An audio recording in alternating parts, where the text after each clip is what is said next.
بسم اللہ الرحمن الرحیم۔ السلام علیکم ورحمۃ اللہ وبرکاتہ۔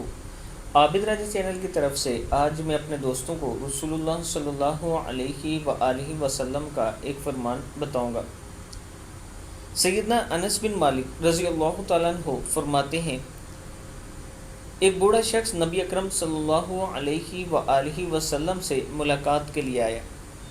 لوگوں نے اسے راستہ دینے میں کچھ دیر کی تو نبی اکرم صلی اللہ علیہ وآلہ وسلم نے ارشاد فرمایا، وہ شخص ہم میں سے نہیں جو چھوٹوں پر مہربانی نہ کرے اور بڑوں کی عزت نہ کرے۔ ترمذی کی حدیث ہے۔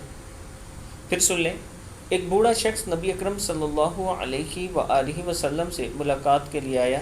لوگوں نے اسے راستہ دینے میں کچھ دیر کی تو نبی اکرم صلی اللہ علیہ وآلہ وسلم نے ارشاد فرمایا، وہ شخص ہم میں سے نہیں جو چھوٹوں پر مہربانی نہ کرے اور بڑوں کی عزت نہ کرے۔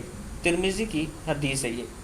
اللہ تعالی ہم سب کو رسول اللہ صلی اللہ علیہ وآلہ وسلم کے فرمان کے مطابق زندگی گزارنے کی توفیق دے۔ السلام علیکم ورحمۃ اللہ وبرکاتہ۔